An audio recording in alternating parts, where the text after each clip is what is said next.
ओम शांति। 13 अप्रैल 2025 बाबा का साकार मुरली।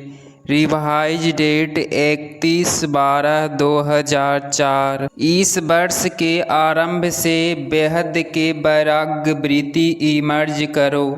यही मुक्ति धाम के गेट की चाबी है। आज नवयुग रचता बाप दादा अपने बच्चों से नव वर्ष मनाने के लिए, परमात्मा मिलन मनाने के लिए बच्चों के स्नेह में अपने दूर देश से साकार वतन में मिलन मनाने आए हैं।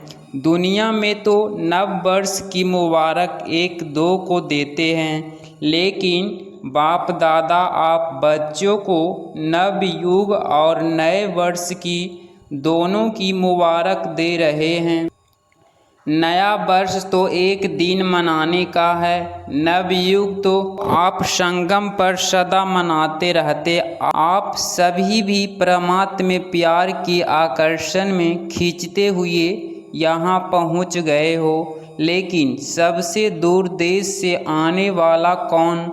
डबल विदेशी। वह तो फिर भी इस देश में ही है, लेकिन बाप दादा दूर देशी कितना दूर से आए हैं हिसाब निकाल सकते हैं। कितने माइल से आए हैं तो दूर देशी बाप दादा चारों ओर के बच्चों को, चाहे सामने डायमंड हॉल में बैठे हैं, चाहे मधुबन में बैठे हैं, चाहे ज्ञान सरोवर में बैठे हैं, गैरली में बैठे हैं, आप सबके साथ जो दूर बैठे देश विदेश में बाप दादा से मिलन मना रहे हैं, बाप दादा देख रहे हैं। सभी कितने प्यार से दूर से देख भी रहे हैं, सुन भी रहे हैं। तो चारों ओर के बच्चों को नवयुग और नए वर्ष की पदम गुना मुबारक हो, मुबारक हो, मुबारक हो। बच्चों को तो नवयुग नैनों के सामने है ना, बस आज संगम पर है, कल अपने नवयुग में राज्य अधिकारी बन राज्य करेंगे। इतना नज़दीक अनुभव हो रहा है। आज और कल की ही तो बात है। कल था, कल फिर से होना है। अपने नवयुग की गोल्डन युग की गोल्डन ड्रेस सामने दिखाई दे रही है। कितनी सुंदर है, स्पष्ट दिखाई दे रही है ना। आज साधारण ड्रेस में है और कल सुंदर ड्रेस में चमकते हुए दिखाई देंगे। नव वर्ष में तो एक दिन के लिए 1-2 को गिफ्ट देते हैं, लेकिन नव युग रचता बाप दादा ने आप सबको गोल्डन वर्ल्ड की सौगात दी है, जो अनेक जन्म चलने वाली है। विनाशी सौगात नहीं है, अविनाशी सौगात बाप ने आप बच्चों को दी है। याद है ना? भूल तो नहीं गए हो ना? सेकंड में आ जा सकते हो। अभी अभी संगम पर अभी अभी अपनी गोल्डन दुनिया में पहुंच जाते हो। देरी लगती है, अपना राज्य स्मृति में आ जाता है ना। आज के दिन को विदाई का दिन कहा जाता है और 12 बजे के बाद बधाई का दिन कहा जाएगा। तो विदाई के दिन, वर्ष की विदाई के साथ साथ आप सबने वर्ष के साथ और किसको विदाई दी? चेक किया? सदा के लिए विदाई दी, वह थोड़े समय के लिए विदाई दी। बाप दादा ने पहले भी कहा है, समय की रफ्तार तीव्र गति से जा रही है। तो सारे वर्ष की रिजल्ट में चेक किया कि क्या मेरे पुरुषार्थ की रफ्तार तीव्र रही या कब कैसे रही। दुनिया की हालतों को देखते हुए अब अपने विशेष 2 स्वरूप को इमर्ज करो। वह 2 स्वरूप है, एक सर्वप्रति रहमदिल और कल्याणकारी, और दूसरा हर आत्मा के प्रति सदा दाता के बच्चे, मास्टर दाता। विश्व की आत्माएं बिल्कुल शक्तिहीन, दुखी, अशांत चिल्ला रही है। बाप के आगे, आप पूज्य आत्माओं के आगे पुकार रही है। कुछ घड़ियों के लिए भी सुख दे दो, शांति दे दो, खुशी दे दो, हिम्मत दे दो। बाप तो बच्चों के दुख परेशानी को देख नहीं सकते, सुन नहीं सकते। क्या आप सभी पूज्य आत्माओं को रहम नहीं आता? मांग रहे हैं दो दो दो, तो दाता के बच्चे कुछ अचली तो दे दो।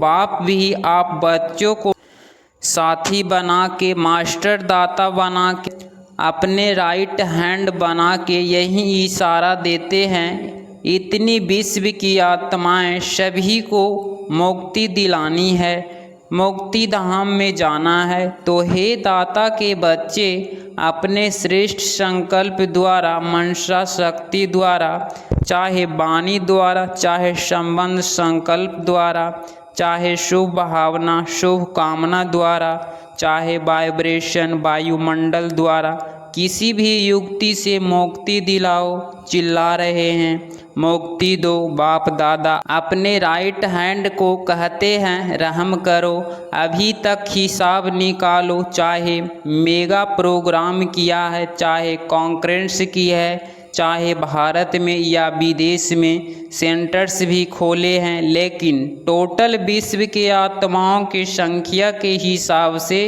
कितनी % में आत्माओं को मुक्ति का रास्ता बताया है? सिर्फ भारत कल्याणकारी हो या विदेश में जो भी 5 खंड है, जो जहाँ जहाँ सेवा केंद्र खोले हैं वहाँ के कल्याणकारी हो, वह विश्व कल्याणकारी हो। विश्व का कल्याण करने के लिए हर एक बच्चे के बाप का हैंड राइट हैंड बनना है। किसको भी कुछ दिया जाता है तो किसके लिए दिया जाता है? से दिया जाता है, हाथों से दिया जाता है ना। तो बाप दादा के आप हैंड्स हो ना, हाथ हो ना। तो बाप दादा राइट हैंड से पूछते हैं कितनी % का कल्याण किया है, कितनी % का किया है? सुनाओ, हिसाब निकालो। पांडव हिसाब करने में होशियार है ना, इसीलिए बाप दादा कहते हैं अब स्व पुरुषार्थ और सेवा के भिन्न भिन्न विधियों द्वारा पुरुषार्थ तीव्र करो। स्व की स्थिति में भी 4 बातें विशेष चेक करो, इसको कहेंगे तीव्र पुरुषार्थ। एक बात पहले यह चेक करो कि निमित्त भाव है। कोई भी रॉयल रूप का मैंपन तो नहीं है, मेरापन तो नहीं है। साधारण लोगों का मैं और मेरा भी साधारण है, मोटा है, लेकिन ब्राह्मण जीवन का मेरा और मैंपन सूक्ष्म और रॉयल है। उसकी भाषा मालूम है क्या है? यह तो होता है, यह तो चलता ही है, यह तो होना ही है। चल रहे हैं, देख रहे हैं। एक तो निर्मित भाव हर बात में निर्मित है, चाहे सेवा में, चाहे स्थिति में, चाहे संबंध संकल्प में चेहरा और चलन निर्मित भाव का हो। और उसकी दूसरी विशेषता होगी निर्माण भावना। निर्मित और निर्माण भाव से निर्माण करना। तो 3 बातें सुनी, निर्मित, निर्माण और निर्माण। चौथी बात है निर्माण। जब चाहे निर्वाण धाम में पहुंच जाए, क्योंकि स्वयं निर्माण स्थिति में होंगे तब दूसरों को निर्माण धाम में पहुंचा सकेंगे। अभी सभी मुक्ति चाहते हैं, छुड़ाओ छुड़ाओ चिल्ला रहे हैं। तो यह 4 बातें अच्छी % में प्रैक्टिकल जीवन में होना यथार्थ। तीव्र पुरुषार्थी तब बाप दादा कहेंगे वाह वाह बच्चे वाह, भी कहेंगे वाह बाबा वाह, वाह ड्रामा वाह, वाह पुरुषार्थ वाह। लेकिन पता है अभी क्या करते हो? पता है अभी वाह वाह करते रहते हैं। कभी ब्याह क्यों कहते हो? वाह के बजाय ब्याह और ब्याह हो जाता है। हाय तो ब्याह नहीं, वाह आपको भी क्या अच्छा लगता है? वाह अच्छा लगता है या ब्याह क्या अच्छा लगता है? वाह अभी ब्याह नहीं करते हो, गलती से आ जाता है। डबल फॉरेंस ब्याह ब्याह करते हैं। अभी अभी कह देते हैं। जो डबल फॉरेंस कभी भी ब्याह नहीं करते वह हाथ उठाओ। बहुत थोड़े हैं अच्छा भारतवासी जो वाह वाह के बजाय क्यों क्या करते हैं वह हाथ उठाओ। क्यों क्या कहते हो? किसने छुट्टी दी है आपको? संस्कारों ने, पुराने संस्कारों ने आपके ब्याह की बजाय को ब्याह की छुट्टी दे दी है और बाप कहते हैं वाह वाह कहो, ब्याह ब्याह नहीं तो अभी नए वर्ष में क्या कहेंगे? वाह वाह करेंगे या कभी कभी ब्याह कहने की छुट्टी दे दे। ब्याह अच्छा नहीं है। जैसे वाई पेट में गैस हो जाती है ना तो खराब हो जाता है ना, तो ब्याह वाई है। यह नहीं करो। वाह वाह कितना अच्छा लगता है। हाँ बोलो वाह वाह वाह। अच्छा तो दूर देश सुन रहे हैं, देख रहे हैं, भारत में भी विदेश में भी उन बच्चों से भी पूछते हैं वाह वाह कहते हो या ब्याह ब्याह करते हो। अभी विदाई का दिन है ना, आज वर्ष के विदाई का लास्ट डे है, तो सभी संकल्प करो।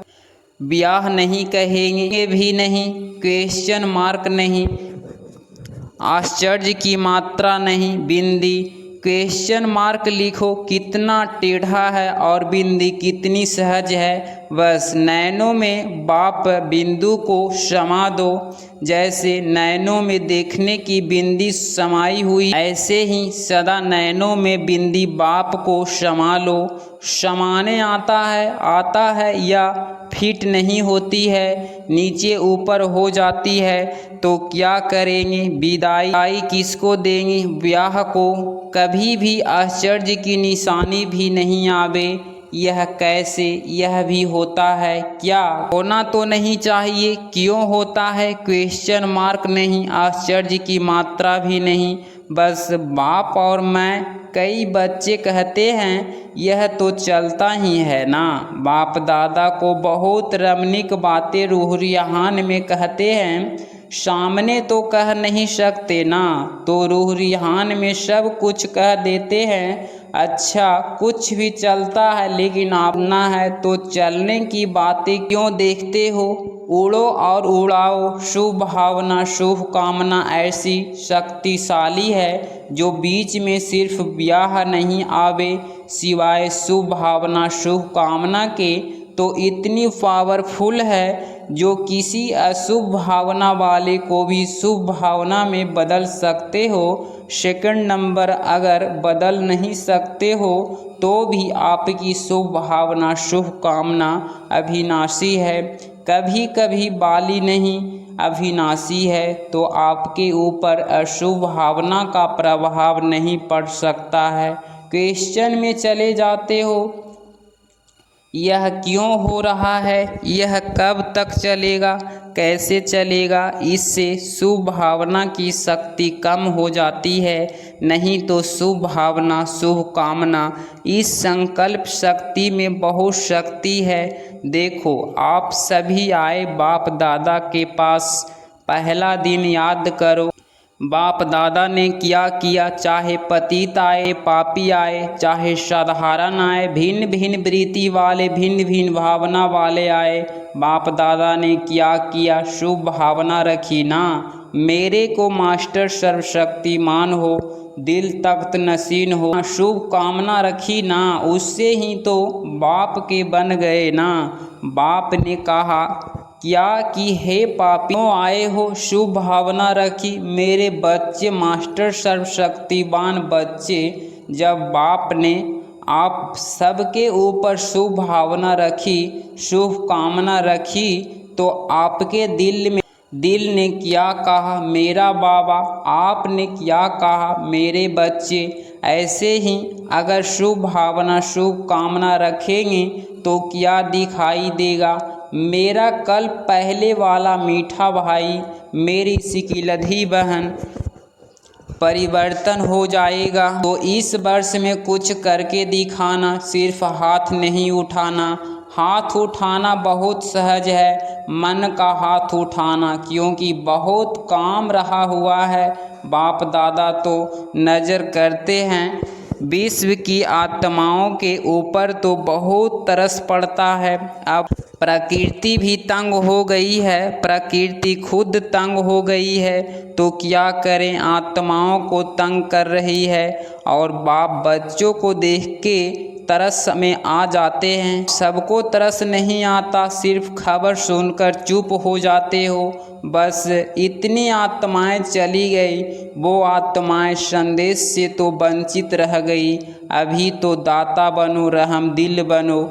यह तब होगा, रहम तब आएगा जब इस वर्ष के आरंभ से अपने में बेहद की वैराग्य वृत्ति इमर्ज करो। बेहद की वैराग्य वृत्ति, यह देह की देहभान की स्मृति, यह भी बेहद के वैराग्य की कमी है। छोटी छोटी हद की बातें स्थिति को डगमग करती है, कारण बेहद की वैराग्य वृत्ति कम है। लगाव है, वैराग्य नहीं है, लगाव है। जब बिल्कुल बेहद के बैरागी बन जाएंगे, वृत्ति में भी बैरागी, सृष्टि में भी बेहद के बैरागी, संबंध संकल्प में सेवा में सब में बेहद के बैरागी, तभी मुक्ति धाम का दरवाज़ा खुलेगा। अभी तो जो आत्माएं शरीर छोड़कर जा रही है, फिर जन्म लेगी, फिर दुखी होगी। अब मुक्ति धाम का गेट खोलने के निर्मित हो आप हो ना, ब्रह्मा बाप के साथी हो ना, तो बेहद की वैराग्य वृत्ति है। गेट खोलने की चाबी, अभी चाबी नहीं लगी है, चाबी तैयार ही नहीं की है।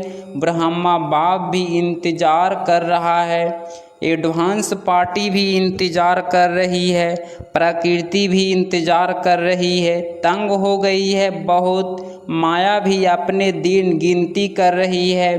अभी बोलो हे मास्टर सर्वशक्तिमान, बोलो क्या करना है। इस वर्ष में कोई नवीनता तो करेंगे ना, नया वर्ष कहते हैं तो नवीनता तो करेंगे ना। अभी बेहद के वैराग्य की मुक्ति धाम जाने की चाबी तैयार करो। सभी को भी तो पहले मुक्ति धाम में जाना है ना। ब्रह्मा बाप से वायदा किया है, साथ चलेंगे, साथ आएंगे, साथ में राज्य करेंगे, साथ में भक्ति करेंगे। तो अभी तैयारी करो, इस वर्ष में करेंगे कि दूसरे वर्ष चाहिए। जो समझते हैं इस वर्ष में अटेंशन प्लीज, बार बार करेंगे, वह हाथ उठाओ। करेंगे फिर तो एडवांस पार्टी आपको बहुत मुबारक देगी। वह भी थक गए हैं। अच्छा टीचर्स क्या करती है, क्या कहती है। पहले तो पहली लाइन के पांडव और पहली लाइन की शक्तियाँ जो करेंगे वह हाथ उठाओ। आधा हाथ नहीं, आधा उठाएंगे तो कहेंगे आधा करेंगे। लंबा हाथ उठाओ, अच्छा मुबारक हो, मुबारक हो। अच्छा डबल विदेशी हाथ उठाओ, एक दो में देखो किसने नहीं उठाया है। अच्छा यह सिंधी ग्रुप भी हाथ उठा रहा है, कमाल है। आप भी करेंगे, सिद्धि ग्रुप करेंगे, तब तो डबल मुबारक हो। बहुत अच्छा। एक दो को साथ देकर शुभ भावना का इशारा देते, हाथ में हाथ मिलाते करना ही है। अच्छा सभा में कोई ने आवाज़ की, सब बैठ जाओ, नथिंग न्यू। अभी अभी एक सेकंड में बिंदु बन बिंदु बाप को याद करो, और जो भी कोई बातें हो उसको बिंदु लगाओ, लगा सकते हो। बस एक सेकंड में मैं बाबा का, बाबा मेरा। अच्छा अभी चारों ओर के सर्व नए युग के मालिक बच्चों को चारों ओर के नए वर्ष मनाने के उमंग उत्साह वाले बच्चों को सदा उड़ते रहना और उड़ाते रहना। ऐसे उड़ती कला वाले बच्चों को सदा तीव्र पुरुषार्थ द्वारा विजयी माला के मन के बनने वाले विजयी रत्नों को बाप दादा का नए वर्ष और नए युग की दुआओं के साथ साथ पदम गुना थालियाँ भर भर के मुबारक हो, मुबारक हो। एक हाथ की ताली बजाओ। अच्छा 13 अप्रैल 2025 का वरदान। एकाग्रता के अभ्यास द्वारा एक रस स्थिति बनाने वाले सर्वसिद्धि स्वरूप भव। स्पष्टीकरण: जहाँ एकाग्रता है वहाँ स्वतः एक रस स्थिति है। एकाग्रता से संकल्प, बोल और कर्म का व्यर्थपन समाप्त हो जाता है, समर्थपन आ जाता है। एकाग्रता यथार्थ एक ही श्रेष्ठ संकल्प में स्थित रहना, जिस एक बीज रूपी संकल्प में सारा वृक्ष रूपी विस्तार समाया हुआ है। एकाग्रता को बढ़ाओ तो सर्व प्रकार की हलचल समाप्त हो जाएगी, सब संकल्प, बोल और कर्म सहज सिद्ध हो जाएंगी।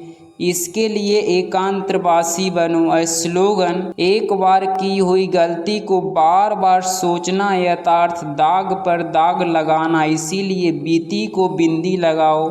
अव्यक्त इशारे कंबाइंड रूप की स्मृति से सदा विजयी बनो। जैसे इस समय आत्मा और शरीर कंबाइंड है, ऐसे आप और आप कंबाइंड रहा। सिर्फ यह याद रखो कि मेरा बाबा अपने मस्तक पर सदा साथ का तिलक लगाओ। जो सुहाग होता है, साथ होता है, वह कभी भूलता नहीं। तो साथी को सदा साथ रखो। अगर साथ रखेंगे तो साथ चलेंगे। साथ रहना है, साथ चलना है। हर सेकंड, हर संकल्प में साथ है ही। अगर इस चैनल पे आप डेली मुरली क्लास सुन रहे हो तो चैनल को प्लीज़ सब्सक्राइब करें और नोटिफिकेशन ऑल पे क्लिक करें। मिलते हैं अगली मुरली क्लास में। ओम शांति। ओम।